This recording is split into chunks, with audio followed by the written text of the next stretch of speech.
감사주일입니다. 그래서 맥주 감사주일을 앞두고 오늘과 다음 주일 두 번에 걸쳐서 감사의 주제로 말씀을 전하려고 합니다. 하나님은 하나님의 자녀된 우리에게 은혜 베푸시기를 원하며 복 주시기를 원하십니다. 그런데 하나님은요, 그냥 은혜 주시고 복 주시는 것으로 끝나는 것이 아니라 하나님은 그 베푸신 은혜에, 그 베푸신 복에 대하여 우리가 감사할 것을 가르치고 계십니다. 은혜를 베푸시고 복 주시고 끝나는 게 아니고요, 너희가 은혜를 받았다면, 너희가 복을 받았다면 이렇게 감사하여라, 잘 가르쳐 주십니다. 우리 흔히 밖에서 그런 말이 있죠. 너가 아버지 뭐 하시노? 주로 언제 그런 말 할까요? 처음 만나서 인사도 하겠지만요, 때로는 행실이 바르지 못할 때, 품행이 바르지 못할 때, 도대체 너가 아버지 뭐 하시노? 너가 아버지가 그렇게 가르쳐 주셨나? 이런 아주 아버지의 이름을 욕되게 하는 그런 소리를 들을 때가 있습니다. 뭐죠? 그렇게 책망을 들을 때는 우리가 사람 됨됨이가 아직 안 됐다는 겁니다. 위로 어른을 알아보지 못하고 이웃을 알아보지 못하고 이런 사람의 됨됨이, 학력이 부족한 것 아니에요. 남들보다 조금 이렇게 버는 것도 아닙니다. 얼굴이 못생긴 것도 아니에요. 그런데 사람 됨됨이가 안 되면요, 꼭 물어봅니다. 너는 너희 집에서 그렇게 배웠냐? 너희 어머니 아버지가 그렇게 가르치더냐? 아는 것과 행하는 것은 차이가 납니다. 우리 신앙생활도 마찬가지입니다. 하나님께서는 우리에게 은혜 주시기를 원하고 복 주시기를 원합니다. 그런데 하나님은요, 은혜 받고 끝, 복 받고 끝이 아니에요. 받은 은혜에 대하여, 받은 복에 대하여 너희는 감사하는 삶을 살아라, 우리 하늘 아버지께서 가르쳐 주십니다. 이 땅의 어머니 아버지께서도 우리 사람 되라고 가르쳐 주시지만 하늘 아버지께서도 우리 하늘 백성답게, 하나님의 자녀답게 살으라고 우리 하나님 성도의 됨됨이를 가르쳐 주십니다. 성도의 됨됨이는 출발은요, 하나님의 말씀의 순종으로 시작을 합니다.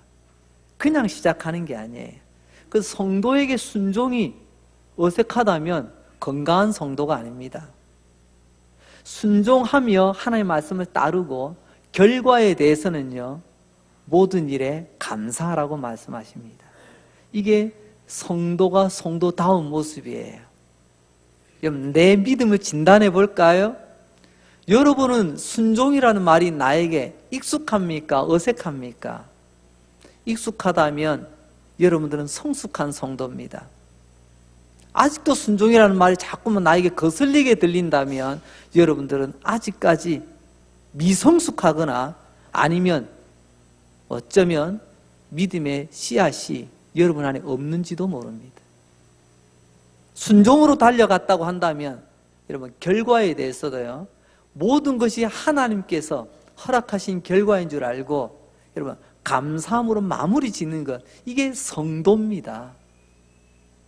그러나 내 생각대로, 내 뜻대로, 내 마음대로 안 되면 얼굴이 울그락불그락, 그렇다면 똑같은 내용이 적용이 됩니다.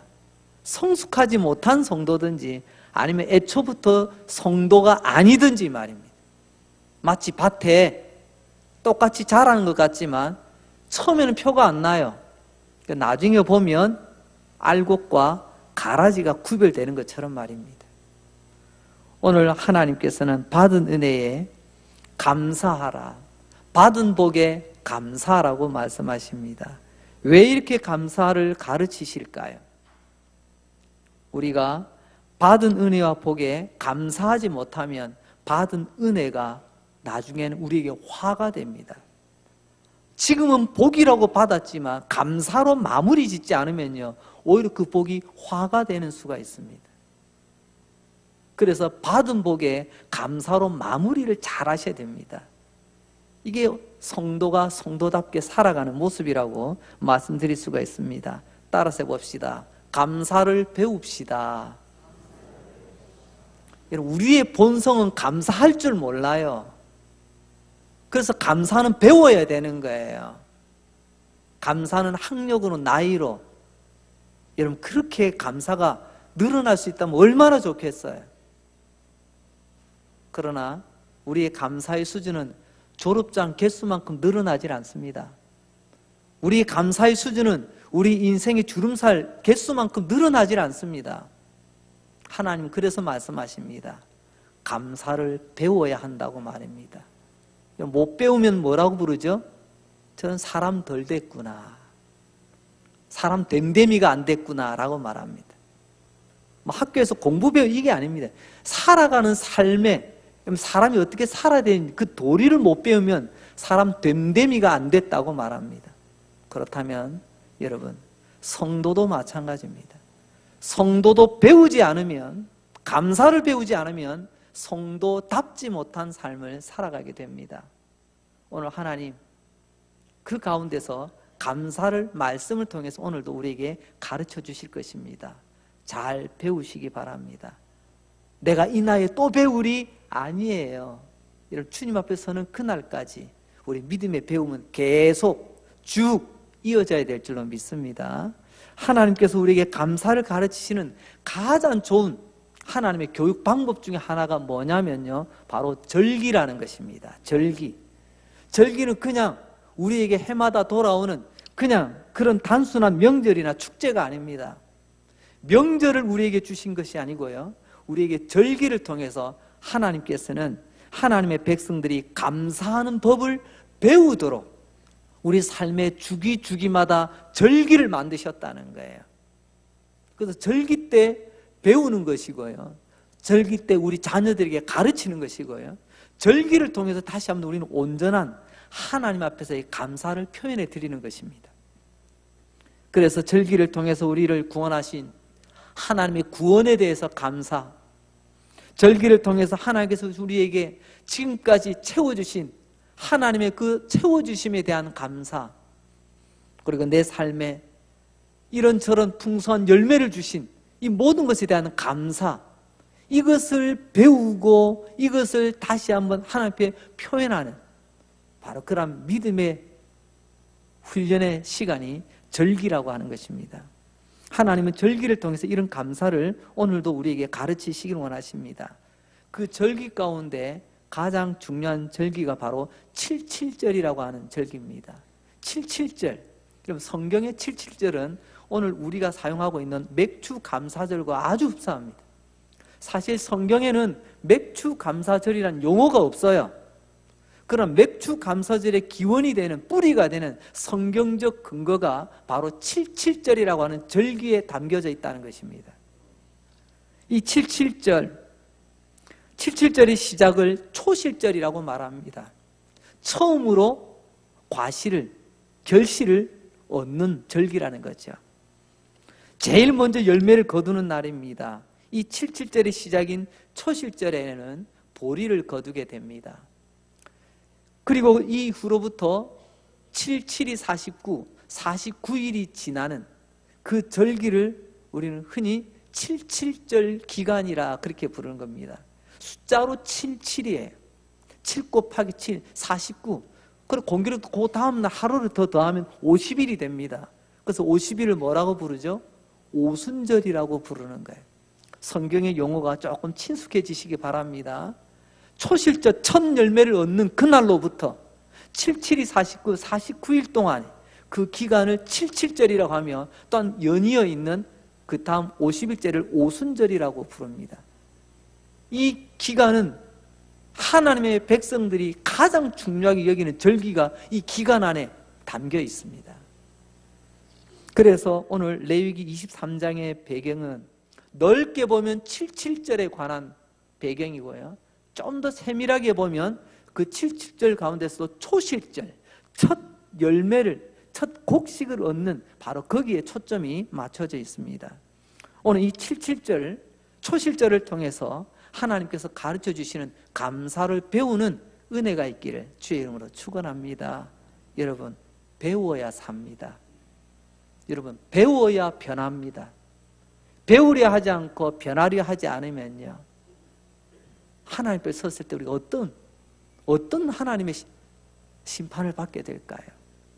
오늘 이 배워야 될 감사의 첫 번째가 바로 가장 귀한 것으로 감사를 드리라는 것입니다.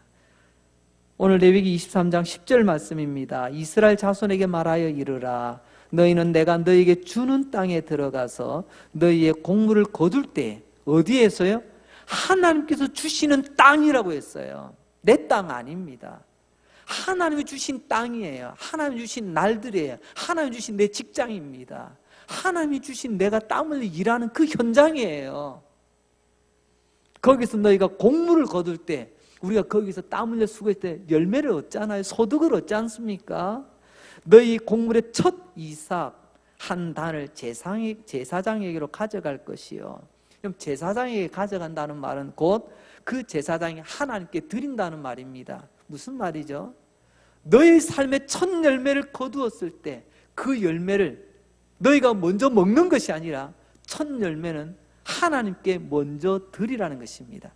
처음이라는 것은 순서상의 1번의 의미도 있지만요, 처음이라는 것은 가장 귀한 거라는 거예요. 이 열매를 얻기 위해서 얼마나 오래 기다렸어요? 얼마나 수고하며 기다렸습니까? 그래서 처음 것은 귀한 거예요.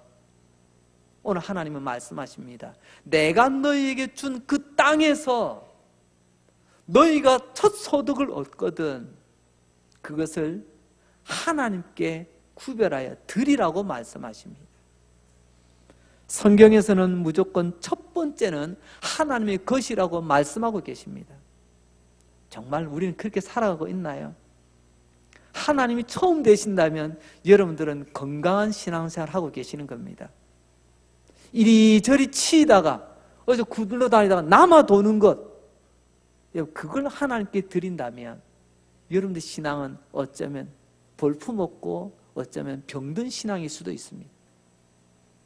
오늘 하나님, 가장 귀한 것을 하나님께 드리는 마음으로 가장 귀한 처음 것을 구별하여 하나님께 드리라고 말씀하십니다.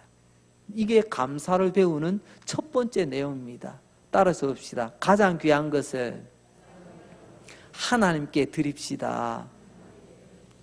이걸 배우셔야 돼요. 하나님은 짜투리를 드리는 분이 아닙니다.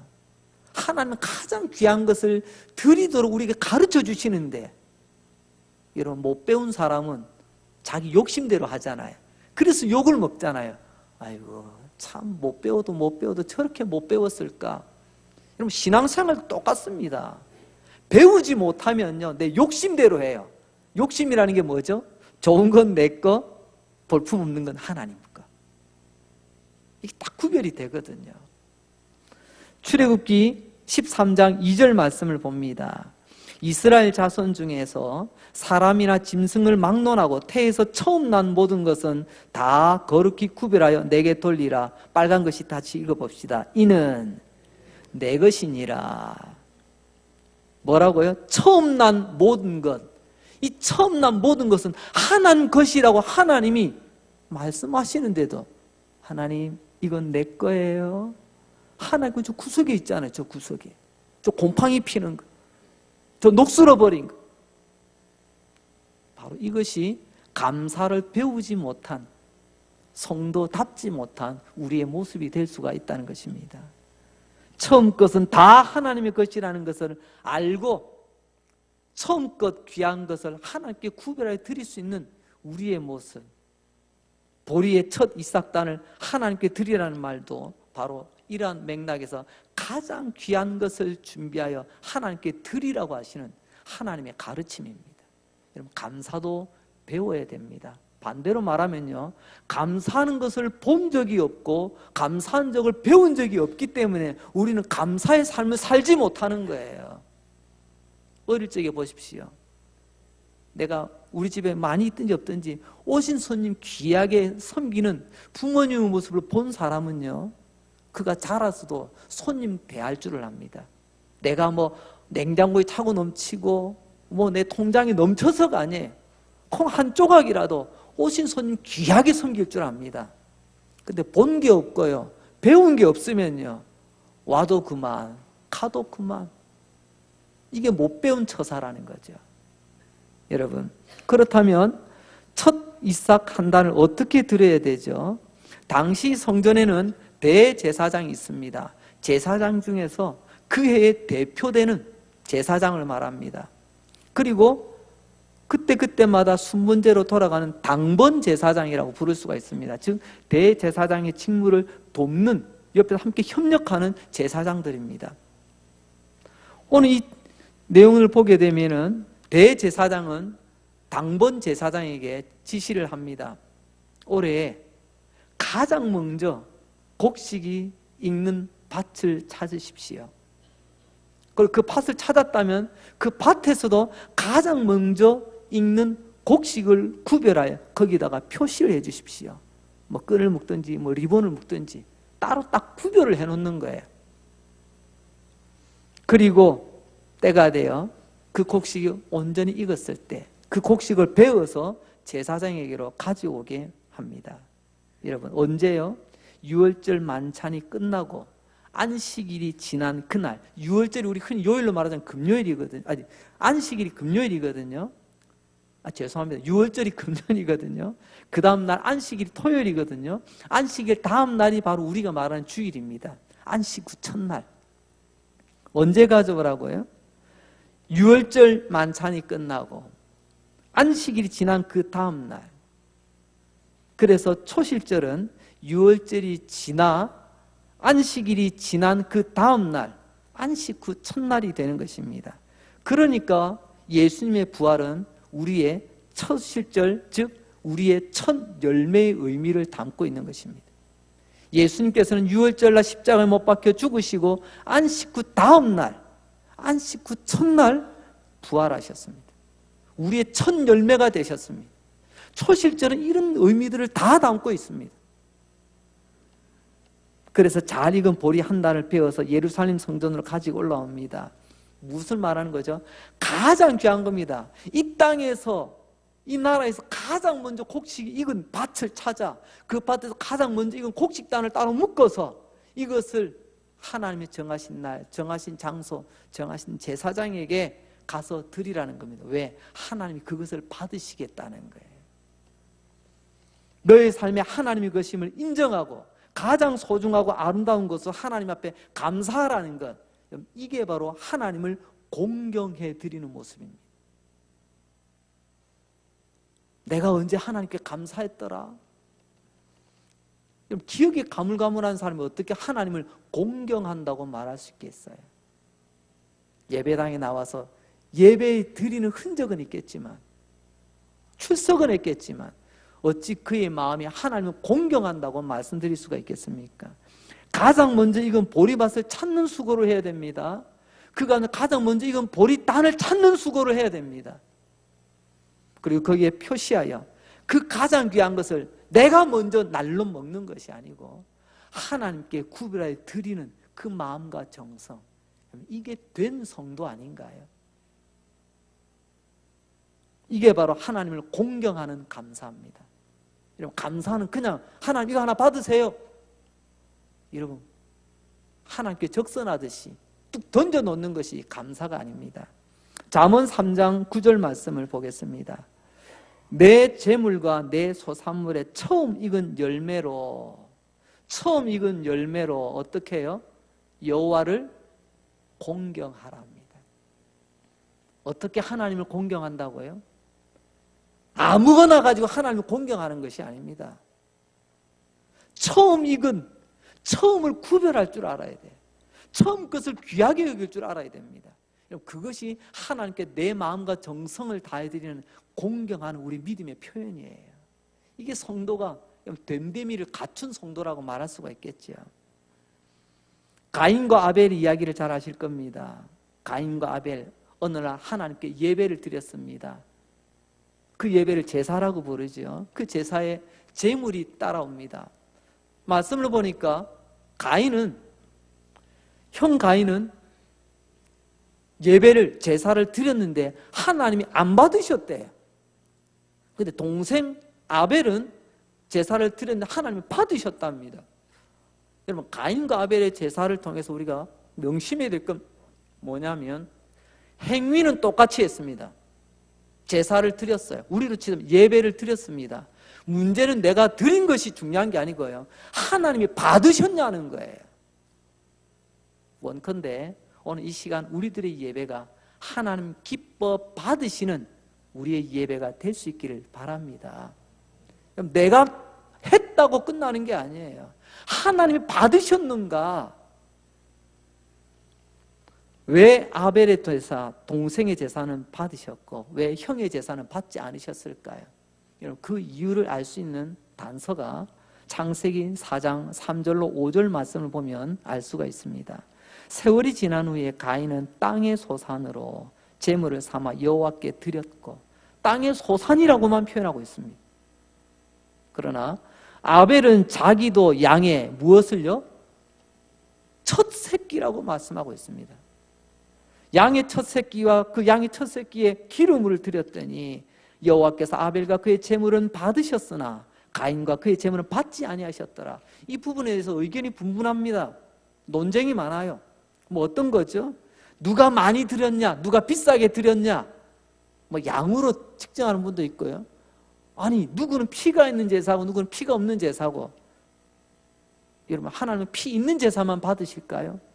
오늘도 본문에 보면 소제라는 게 있어요. 곡식으로 드리는 제사가 있습니다. 그렇다면 오늘 우리의 주제로 보자면 오늘 이 본문에서 가장 중요한, 하나님께서 왜 가인의 제사는 받지 아니하시고 왜 아벨의 제사는 받으셨느냐? 딴 데 있지 않습니다. 아벨에게는 있는데 가인에게는 없는 것, 그게 뭘까요?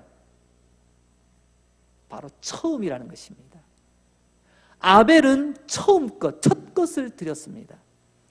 가인은요, 그 많고 많은 단 중에 하나를 뽑아서 드린 거예요. 우리가 볼 때는 뭐 그게 그거 아닌가요? 하나님은 전혀 다르십니다. 여러분, 바로 이 처음이라고 하는 건 가인에게는 없었습니다.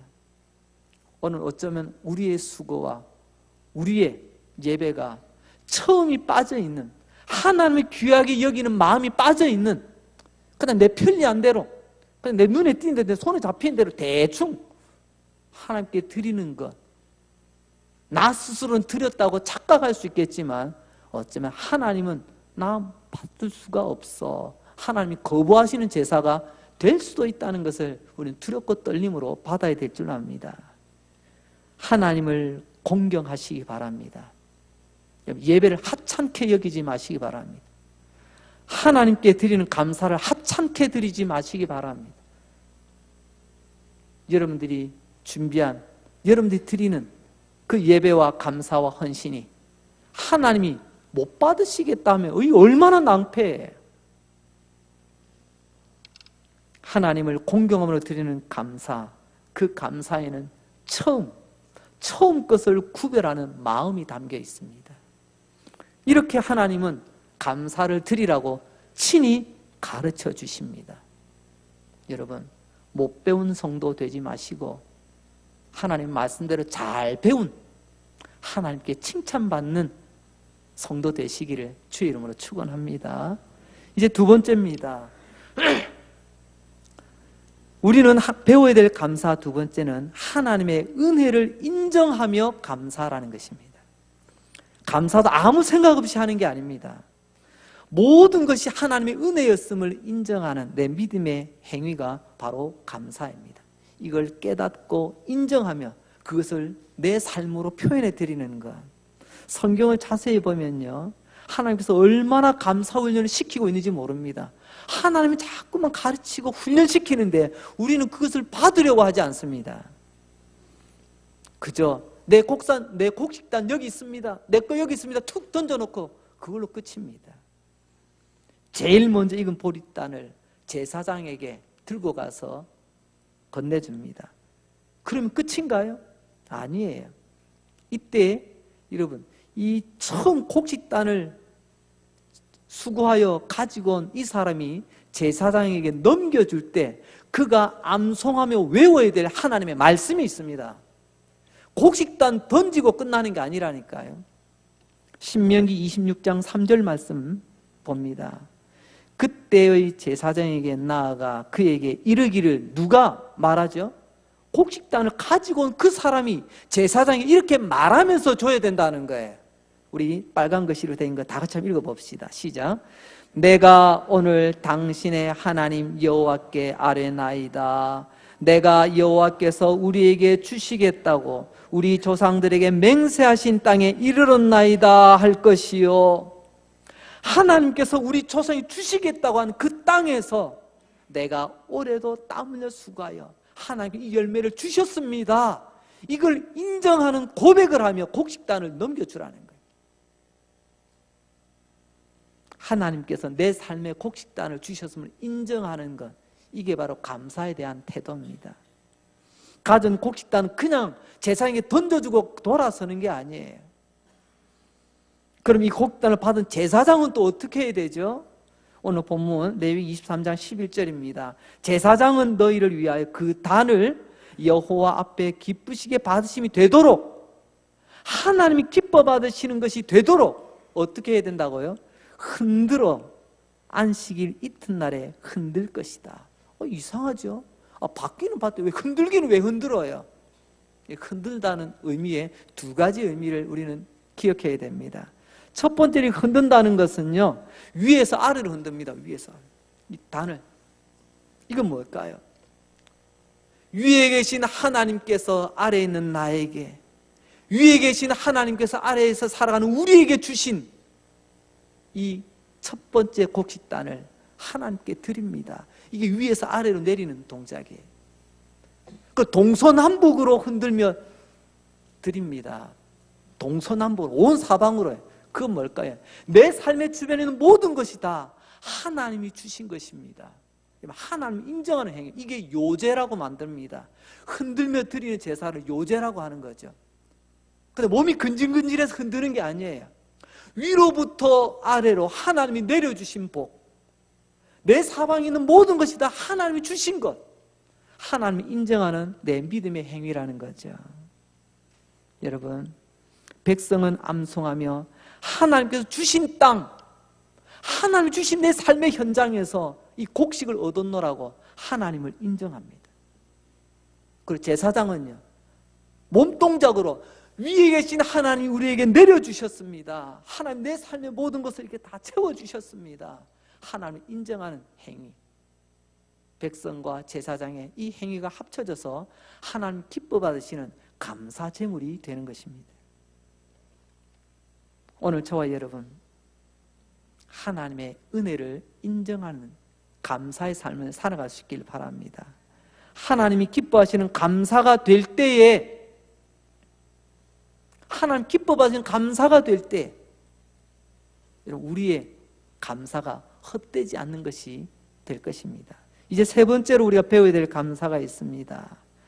그것은 바로 감사하기 전에는 그 어떤 것도 하지 말라는 거예요. 오늘 본문 레위기 23장 14절 말씀입니다. 너희는 너희 하나님께 예물, 즉 초실절의 보리 첫 단이겠죠. 예물을 가져오는 그날까지, 즉 감사하기 전까지는 떡이든지 볶은 곡식이든지 생 이삭이든지 먹지 말라. 감사하기 전에는 먹는 것도 하지 말래요. 하나님 이렇게 감사 생활을 가르쳐 주시는데 못 배운 우리는 어떻게 하나요? 일단 내가 먹고 봅니다. 먹고 배부르고 나면 뭐 하나님께 감사할 것 없나 두리번 거립니다. 우리가 얼마나 감사 생활을 엉터리를 했는지를 말씀을 통해서 다시 한번 깨달을 수 있길 바랍니다. 먹는다는 것은 우리의 가장 필요한 행위요, 가장 기본적인 행위입니다. 먹는 것 전에 하나님께 감사하라는 말은 그건 뭐죠? 모든 일의 범사에 하나님께 감사하지 않고 어떤 일을 하려고 하지 말라는 거예요. 개와 돼지는 먹는 것이 삶의 목적입니다. 그러나 사람의 목적은 하나님께 감사하며 영광을 돌리는 것이 목적입니다. 목적을 분명히 하시기 바랍니다. 멋진 옷 입고 다닌다고, 멋지게 화장하고 다닌다고, 그게 사람이 아니더라고요. 사람 모양을 한 짐승처럼 살아가는 일이 얼마나 많은지요. 일단 내 먹궁이 포도청이라고요. 일단 나부터 먹고 봐야 돼. 내 할 것 다 해놓고 짜투리 남으면 그나마 하나님께 감사한다네요. 그러다가 없으면요, 아이고 하나님 어떡하지요? 내 먹을 것도 없는데 하나님께 드릴 게 뭐가 있어요? 우리 감사 수준이 그 정도로 됐다는 것입니다. 오늘 하나님 말씀하십니다. 감사하기 전에 떡이든지 빵이든지 볶은 곡식이든지 생이삭이든지 먹지 마라. 쉽게 말하면요, 감사하지 않고서는 밥도 먹지 말라는 거예요. 우리 간혹 그런 경우가 있습니다. 남들 눈이 의식이 돼서 식사기도가 감사기도 아닙니까? 그 감사기도도 건너뛰는 분들이 의외로 많이 계시더라고요. 오늘 이 말씀을 통해서 다시 한번 여러분들의 감사 생활을 다시 한번 돌아보시기 바랍니다. 여러분 조금 아주 그냥 간단하게 말하자면 감사하지 않으면 밥도 먹지 말라는 거 아니겠습니까? 감사가 없다면 어떤 일도 하지 말라는 거예요. 이게 배운 감사입니다. 이게 배운 성도가 살아가는 믿음의 모습입니다. 누가복음 17장에 보면 나병 환자 10명이 나옵니다. 그들이 예수님을 만나서 나병 고침을 받습니다. 은혜를 입었죠. 그런데 그 다음 이야기가 놀랍습니다. 10명이 예수님의 은혜를 입었는데 그 나병 고침을 받았는데 9명은요 냅다 도망가고 맙니다. 근데 한 사람은 예수님께로 돌아와요. 그 장면의 이야기입니다. 오늘 누가복음 17장 16절 17절 말씀을 다시 한번 보겠습니다. 예수의 발 아래 엎드려 감사하니 그는 사마리아 사람이라. 예수께서 대답하여 이르시되 10사람이 다 깨끗함을 받지 아니하였느냐? 그 9은 어디 있느냐? 주님이 탄식하고 계세요. 은혜 베푸셔 놓고 나중에는 보람되다 뿌듯한 게 아니고요, 가슴 아파하세요. 왜요? 10명이 은혜를 입었는데 돌아온 사람 한 사람밖에 없어. 돌아와서요, 하나님 예수님께 감사한 사람이 말입니다. 9명은 은혜를 입어도요 감사할 줄 몰라요. 그 차이가 뭐죠? 얼핏 보면 돌아온 사람은 사마리아 사람, 그럼 나머지 사람은 뭐 유대인이겠네요, 뭐 이런 걸 말하는 게 아닙니다.